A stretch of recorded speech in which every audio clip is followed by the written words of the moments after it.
సాంఘిక శక్తుల గురించి అదేవిధంగా ఈ బ్లేడ్ బ్యాచ్ నియంత్రణ గురించి ఒకసారి మాట్లాడాలనుకుంటే లాస్ట్ 5 ఇయర్స్లో నేను చాలా సందర్భాల్లో చెప్పాను అధ్యక్ష, పోలీసు వ్యవస్థని పోలీస్ నిఘా వ్యవస్థని కూడా కంప్లీట్గా నిర్వీర్యం చేసే పరిస్థితి వచ్చింది అధ్యక్ష. ఎందుకు ఈ మాట చెప్తున్నానంటే లాస్ట్ 5 ఇయర్స్లోని కూడా అప్పుడు ముఖ్యమంత్రి జగన్మోహన్ రెడ్డి రోడ్డు మీదకి వస్తే పరదాలు కట్టడానికో బారికేడ్లు వేయడానికో లేకపోతే హౌస్ అరెస్టులు చేయడానికో వీటి మీద పెట్టిన దృష్టి అసాంఘిక శక్తుల్ని పట్టుకుందామని కానీ నేరస్తులు పట్టుకుందామని కానీ వాటిని పట్టుకునేడానికి ఉన్న సిస్టమ్ని కనీసం వాళ్ళు తిరిగి పునరుద్ధరించుకోవాలనే తపన కూడా లేకుండా మొత్తాన్ని నిర్వీర్యం చేసిన పరిస్థితి వచ్చింది అధ్యక్ష.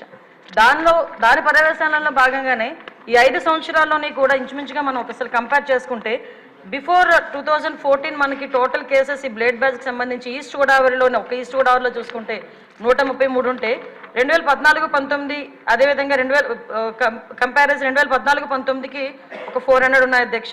2019-24లో ఒకసారి మనం చూసుకుంటే అధ్యక్ష దగ్గర కేసెస్ అవన్నీ కూడా దగ్గర డబుల్ అయిన పరిస్థితి అధ్యక్ష. వీళ్ళ మీద ఎన్ని పీడీ యాక్ట్లు పెట్టినా ఒక ఈస్ట్ గోదావరిలోనే ఇంచుమించుగా 500 వరకు కేసెస్ నమోదు బ్లేడ్ బ్యాచ్ని ఐడెంటిఫికేషన్ చేయడం అధ్యక్ష.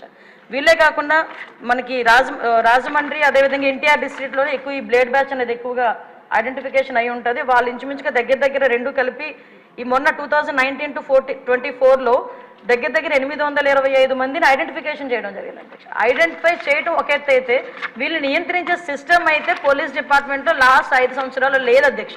ఎందుకు ఈ మాట చెప్తున్నానంటే దగ్గర 15,000 సీసీ కెమెరాలు 2014-19 వరకు టీడీపీ హయాంలో పెడితే ఒక్క సీసీ కెమెరాని పెట్టకపోవడం సరికదా, ఉన్న సీసీ కెమెరాలను కూడా పునరుద్ధరించుకోకపోవడం అనేది నిజంగా ఒక సిగ్గుచేడు అధ్యక్ష.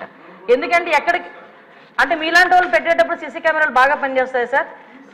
అప్పుడు తీసేసి వీడియో తీశారు కదా సార్, మిమ్మల్ని చూపించడానికి డైరెక్ట్ వీడియోలో చూపించుకున్నాడు. విషయం ఏంటంటే సీసీ కెమెరాలు తీసేయడం, సీసీ కెమెరాలు పునరుద్ధరించుకోకపోవడం ఒక ఎత్తు అయితే కనీసం మనం ఒక క్రిమినల్ని పట్టుకున్న తర్వాత అతని క్రిమినల్ బ్యాక్గ్రౌండ్ మనం చెక్ చేయడానికి automated finger print identification system అని చెప్పి అది కూడా చంద్రబాబు నాయుడు గారి హయాంలో మనం పెట్టడం జరిగింది. దాన్ని కూడా డబ్బులు కట్టగా దాన్ని కూడా కంప్లీట్గా నిర్వీర్యం చేసిన పరిస్థితి అధ్యక్ష. అవే కాకుండా మనకి ఇంతకు ముందు ఏదైనా ఈ బ్లేడ్ బ్యాచ్ కానీ ఎవరైనా అసాంఘిక శక్తులు ఎక్కడైనా ఊర్లను వెళితే ఆ హౌసెస్ దగ్గర కూడా మానిటరింగ్ చేసేవాళ్ళం అధ్యక్ష.